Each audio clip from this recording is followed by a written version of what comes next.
Once we have outlets, computer outlets in every home, each of them hooked up to enormous libraries where anyone can ask any question and be given answers, be given reference material, be something you're interested in knowing. From an early age, however silly it might seem to someone else, that's what you're interested in. And you ask, and you can find out, and you can follow it up. And you can do it in your own home, at your own speed, in your own direction, in your own time. Then everyone will enjoy learning. Nowadays, what people call learning is forced on you, and everyone is forced to learn the same thing on the same day at the same speed in class. And everyone is different. For some it goes too fast, for some too slow, for some in the wrong direction. But give them a chance, in addition to school, I don't say we abolish school, but in addition to school, to follow up their own bent from the start. Well, I love the vision, but what about the argument that machines, computers, dehumanize learning? Well, as a matter of fact, it's just the reverse. It seems to me that it's through this machine that for the first time we'll be able to have a one-to-one relationship between information source and information consumer, so to speak. Well, in the old days, you used to have tutors for children. A person who could afford it would hire a pedagogue, a tutor, and he would teach the children, and if he knew his job, he could adapt his teaching to the tastes and abilities of the students, you see. But how many people could afford to hire a pedagogue? Most children went uneducated. Then we reached the point where it's absolutely necessary to educate everybody. But the only way we could do it is to have one teacher for a great many of students, and in order to organize the situation properly, we gave them a curriculum to teach from. So how many teachers are good at this too? Like in everything else, the number of teachers is far greater than the number of good teachers. So we either have a one-to-one relationship for the very few or a one-to-many relationship for the many. Now there's a possibility of a one-to-one relationship for the many. Everyone can have a teacher in the form of access to the gathered knowledge of the human species.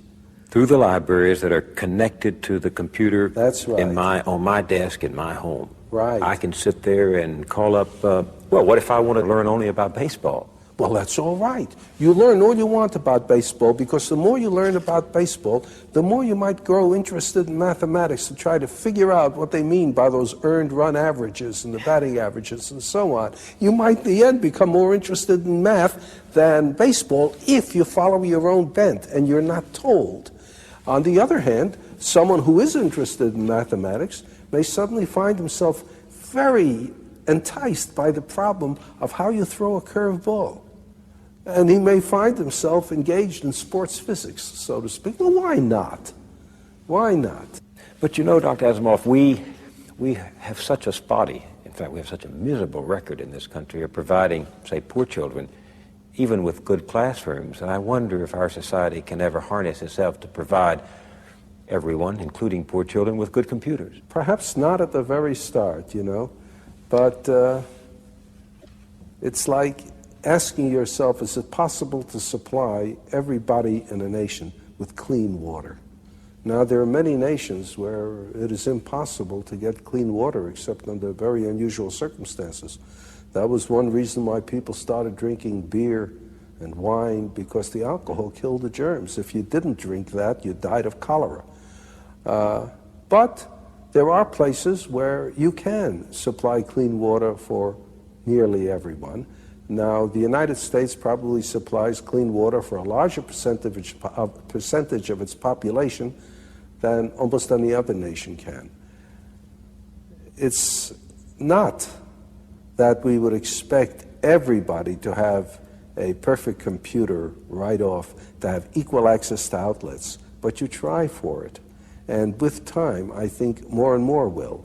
Just as, for goodness sakes, when I was young, very few people had automobiles, very few people had telephones in the home. Almost nobody had an air conditioner. Now, these things are very common indeed, almost universal. It might be the same way. So you're, in a sense, every student has his or her own private school. Yes, and it belongs to him or her. He can be the sole dictator of what he is going to learn, of what he is going to study. Mind you, this is not all he's going to do. He'll still be going to school for some things that he has to know. Common knowledge, common database. Right, and interaction with other students and with teachers. You can't get away from that. But he's got to look forward to the fun in life, which is following his own bent. This revolution you're talking about, personal learning, it's not just for the young, is it? No, that's a good point. No, it's not just for the young. That's another trouble with education as we now have it. It is for the young, and people think of education as something that they can finish.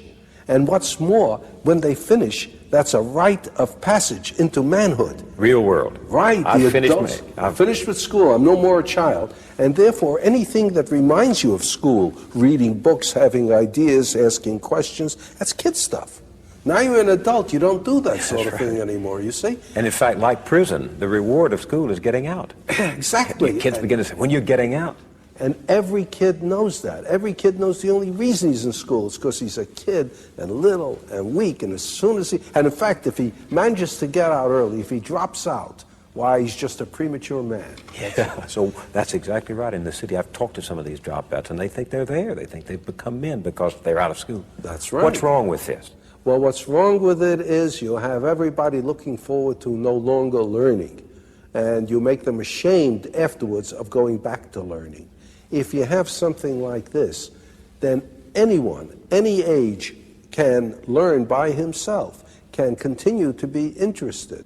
There's no reason then, if you enjoy learning, why you should stop at a given age.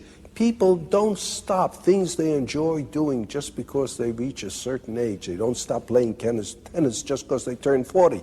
They don't stop with sex just because they turn 40. They keep it up as long as they can if they enjoy it. And learning will be the same thing.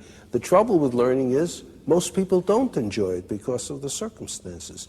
Make it possible for them to enjoy learning, and they'll keep it up. There's the famous story about Oliver Wendell Holmes, who lived to be well into his 90s. He was in the hospital one time. He had not long to live. He was over 90 already. And President Roosevelt came to see him. And there was Oliver Wendell Holmes reading a Greek grammar. And Roosevelt said, "Why are you reading a Greek grammar, Mr. Holmes?" And Mr. Holmes said, "To improve my mind, Mr. President."